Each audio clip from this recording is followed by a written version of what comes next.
Thanks to Lego.com and the Lego Store, presenting the Lego Ideas Treehouse for their support of PBS. The mountain forests of China are the last home of a very peculiar bear indeed, the giant panda. It's one of the most recognizable mammals in the world, with its distinctive black and white coat and its adorably round physique. And it's been confusing researchers ever since it was first described by Western scientists in the 1800s. For one thing, the giant panda is mostly a committed herbivore that specializes in eating bamboo, which is not very bear-like behavior. It also shares its name, its diet, part of its habitat, and an enlarged wrist bone that functions kind of like a thumb with the more common red panda. But it turns out the two pandas are actually not that closely related. And while it used to range over much of East Asia, today it's found only in a few pockets of mountain habitat in central China. But oddly enough, its earliest relatives actually lived in Europe, their fossils having been found in Hungary and Spain. Everything we discover about the giant panda just seems to lead to more questions. Like, why isn't it more closely related to the red panda if they have so much? And how does a bear, which is a member of the order Carnivora, evolve into an herbivore? How can it survive on bamboo if it evolved from omnivores? Like, how do pandas even work? Despite how it looks, nothing about the history of the giant panda is black and white. But it is kind of fuzzy.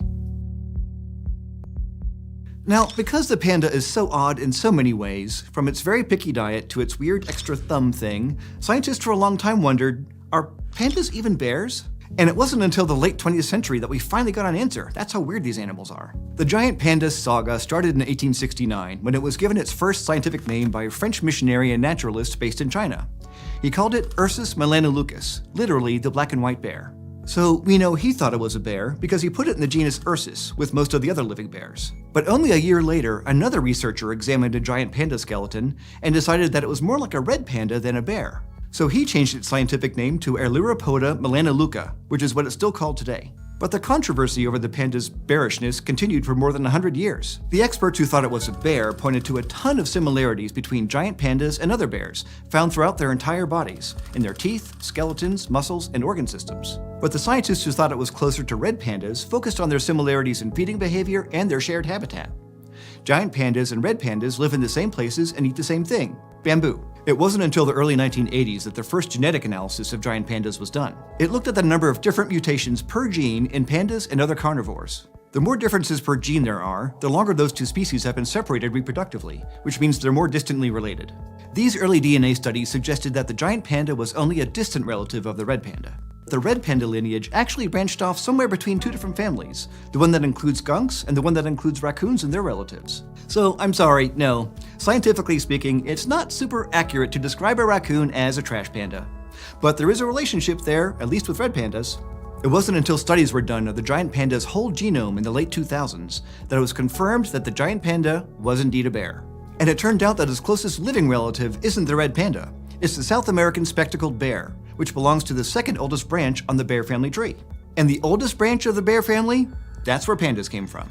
According to molecular clock studies of the genomes of the bear family, the giant panda lineage originated around 20 million years ago in the early Miocene epoch, when its branch split off from all of the other living bears. But we don't know where this happened exactly. Since pandas today are found only in China, for a long time it was thought that they originated in East Asia. But based on fossils from several different sites, it looks like they might have actually evolved in Europe. Or at the very least, pandas had some close European cousins with whom they shared a common ancestor. The oldest, most basal member of the giant panda lineage comes from deposits in northern Spain dating back 11.6 million years. There, scientists have discovered the remains of a bear known as Quetzalcoatlus beatrix. Its fossils consist of only teeth and jaws, but its premolars have some features, like additional little cusps, that researchers think are adaptations to a more herbivorous diet. So it seems that the giant panda's taste for plants goes back pretty far in its evolutionary history. Just a little younger than Quetzalcoatlus is another European panda known as Maiamatsi pannonicum, and it comes from deposits dating back about 10 million years in both Hungary and Spain. It too is known only from teeth and jaws, but the teeth of Maiamatsi have microscopic pits and scratches in them that are kind of like the patterns seen on the teeth of modern giant pandas. So some researchers think that it might have had a similar diet and lifestyle as a giant panda. And a third European genus is known from scrappy remains from France, Germany, and Hungary that overlap in time with the other two panda ancestors.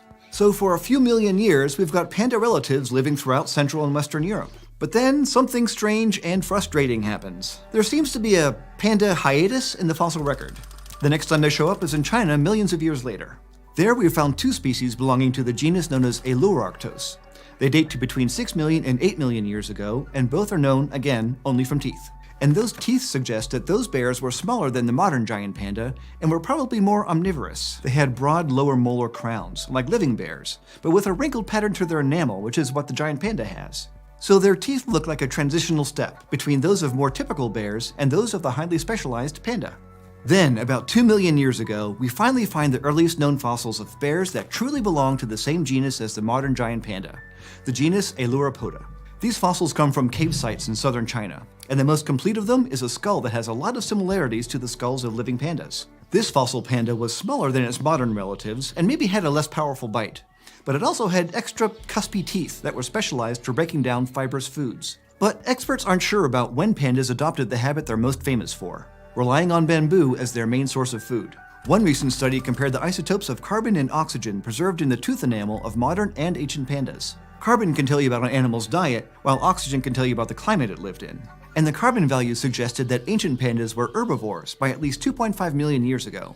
But the chemistry wasn't a perfect match with modern bamboo-eating pandas. The teeth also had a much wider range of oxygen values, which means they probably lived in a lot more different kinds of environments than pandas do today. So it looks like ancient pandas had broader diets and were more ecologically flexible than their living descendants. But modern pandas are definitely all about that bamboo, which again for a bear is just really weird. See, the giant panda has the GI tract, the digestive enzymes, and the gut microbes of a carnivore. It doesn't have the multi-chambered stomach of cattle or produce enzymes that other herbivores use to break down cellulose, which is a key ingredient in bamboo and other plants. So for a long time, the panda's diet was considered a sort of evolutionary riddle. But a paper published in 2019 seems to have figured out how they've been able to survive on a mostly bamboo diet. Researchers sampled the shoots and leaves of the different kinds of bamboo plants that a select group of pandas was eating throughout the year. Then they sampled the bear's poop for a before and after picture of the nutrients that they were taking in and what they were putting out. And the researchers found that, at the molecular level, the panda's diet looked more like a carnivore's than an herbivore's. Specifically, their ratio of macronutrients, like proteins, carbs, and lipids, resembled those of meat eaters. It turns out that pandas switch which type of bamboo and which parts of the plant they eat throughout the year to maximize protein and minimize fiber. So the percentage of energy that they get from protein is actually equivalent to the diet of wolves. Pandas are basically vegan gym bros. So maybe their transition from an omnivorous bear-like ancestor to the gentle bamboo eaters we know today, after all, wasn't such a stretch for the giant panda after. From its early Miocene origins near the base of the bear lineage, the giant panda has come a long way. Taxonomically, it went from a red panda relative to a true bear. Geographically, it went from its ancestor's first appearance in Europe all the way to the mountains of China, where it survives today. Physically, it went from a dog-sized omnivore to a, bear-sized herbivore that still packs in the protein in a very unexpected way.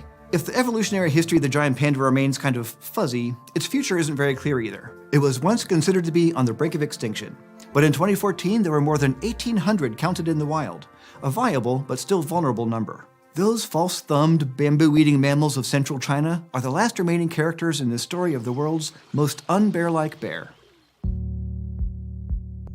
Thanks to Lego.com and the Lego Store, presenting the LEGO Ideas Treehouse for their support of PBS. The LEGO Ideas Treehouse set aims to celebrate the seasons of the natural world with an interchangeable set of leaves, green for summer and yellow and brown for fall. The 3,036-piece set is designed for ambitious builders and includes removable treetop and cabin roofs, a wind-up crane feature, and a landscape base with picnic table and bonfire. There's even a bathtub. As part of the LEGO Group's commitment to make products using sustainable material by 2030, the 180 tree foliage elements are made from plant-based polyethylene plastic using sustainably sourced sugarcane. Click the link in the description to learn more.